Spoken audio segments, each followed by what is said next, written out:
So I was initially not going to record this or put it in any of the videos going forward, because I was kind of aiming for like it to be a restoration and not a problem solving series. But yeah, so I'm getting the car ready to actually drive the car on a daily to save petrol, and the car has a very much of a rev hang, high idle on startup, almost like a cold start but extra cold, and it just never drops. So I've been diagnosing and seeing what exactly it could be, if it's broken vacuum lines. I tried to scan the car, and as you can see, I was not getting any power, any signal from the OBD port, and I started stripping. So yeah, this is currently how everything is laying, to try to find why the car is idling high, why is it revving on its own, why is it doing crazy things. So I'm gonna try to figure out what's going on with the OBD port and why it's not getting any power or any signal.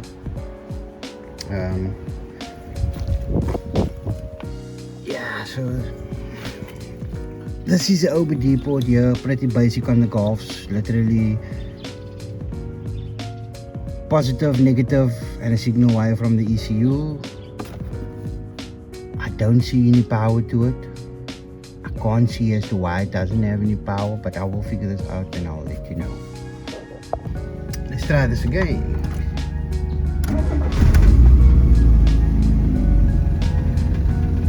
Oh wow.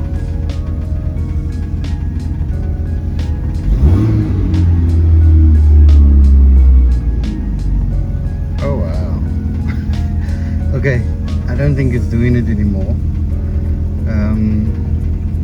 It's idling high though. It's not supposed to idle there, it's supposed to idle at 950. I've gotten power to the OBD port. The east power there is just not reaching the front end of the port, because I'm not sure if you'll be able to see, but the pins are pushed back quite a bit.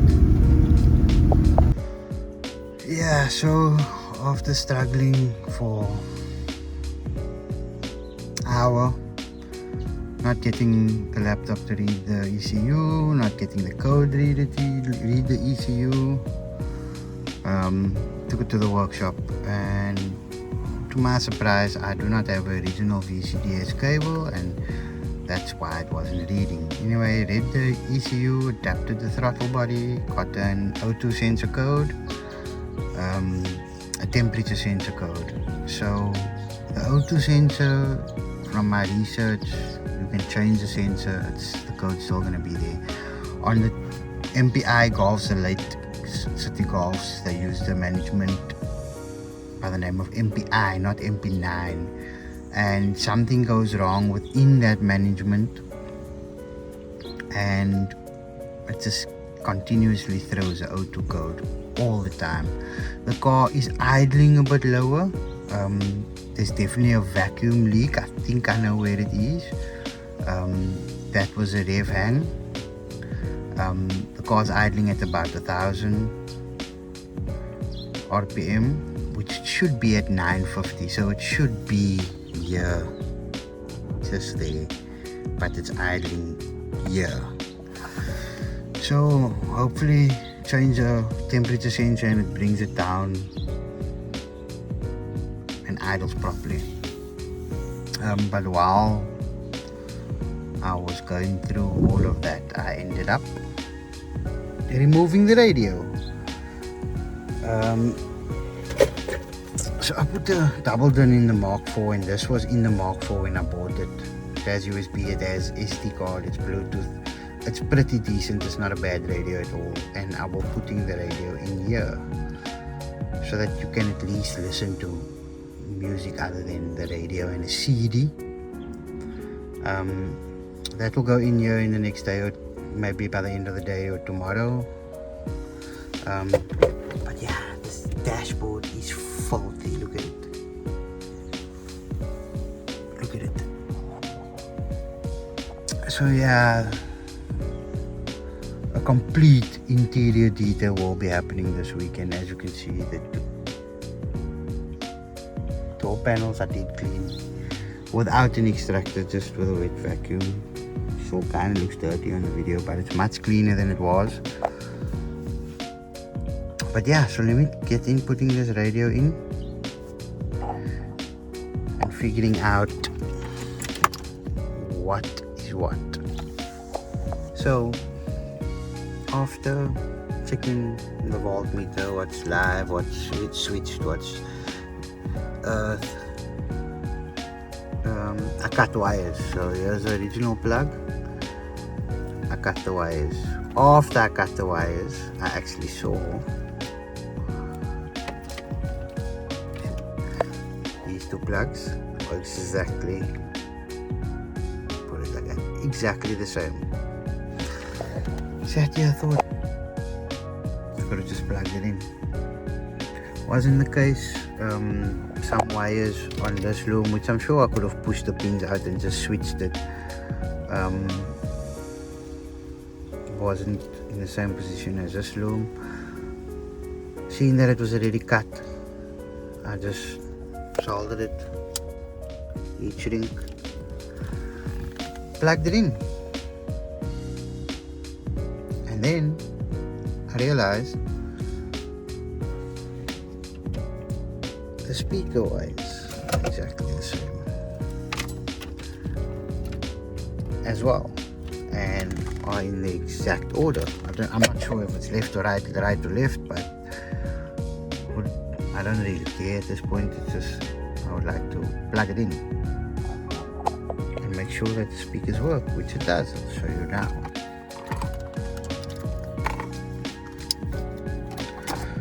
The radio works, the speakers work, everything works just by doing that. Put it on. Welcome.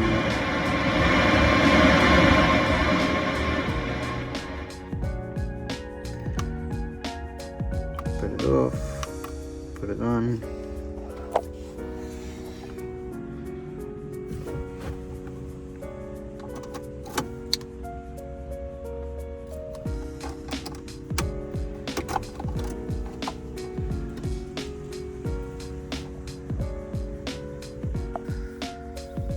So that's the radio working now. Much simpler than I thought it would be. It's normally a mess. I think that's because maybe every car I've ever owned, somebody has cut some wire or all the wires with a whole plug off, or they just committed some sins along the way. Let me put everything back, put the radio back. I am going to be needing a bracket to cover that because the original radio goes all the way up, but I think Soundmatch has it. Well, I'm sure they have it. So carrying on with the radio install, I needed this aerial adapter because the actual adapter just won't fit in there. So this just goes, it's difficult to do it with one hand. This just goes in there, and then that goes in there.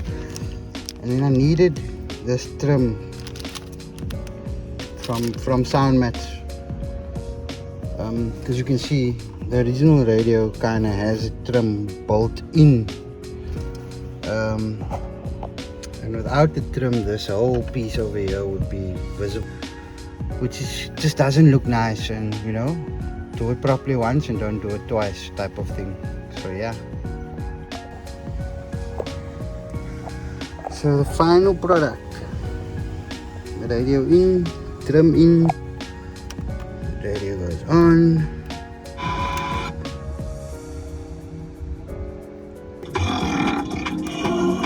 works, sound works.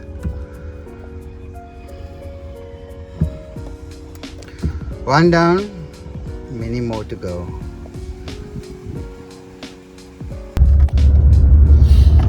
So just a little update on the mechanics mechanical side of this journey. Like I said, the car had a rear hang, it was idling high continuously. Started immediately, drove, but yeah, the rear hang was a big factor to me. I scanned the car with the original cable, and we did figure out that the temp sensor is reading a bit low. The water temp sensor, and the car had a vacuum leak. So what I did is I blocked off where I figured the vacuum leak is, which I'll show you maybe on the engine bay episode. I blocked it off, and it helped quite a bit. And then we adapted the throttle body, and it helped also quite a bit. The rear hang is gone. The excessively high idle is gone. Obviously we just need to change the temp sensor because it still idles a little bit high when the car is cold, but it's only thinking it's cold. After you drive a couple of kilometers,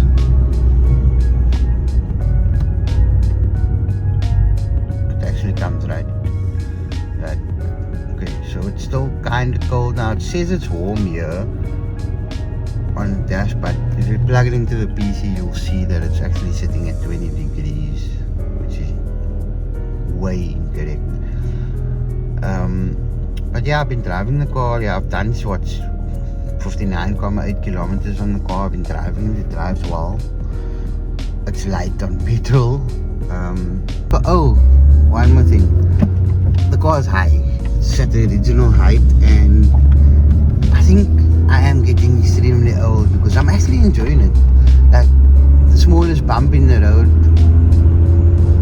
doesn't feel like everything's breaking or making the weirdest of sounds. It's actually, you can drive the car, you can but yeah, it's not going to stay that way for too long because, you know, who drives a high car? A car just does not look cool with that it is original height. But that's future plans. Right now I'm just going to enjoy driving the car at this height, at this level of standardness, and just appreciate that it's light on petrol, and you can start saving some money, petrol money, which can go to a spray job or other things. Who knows where this journey will take us.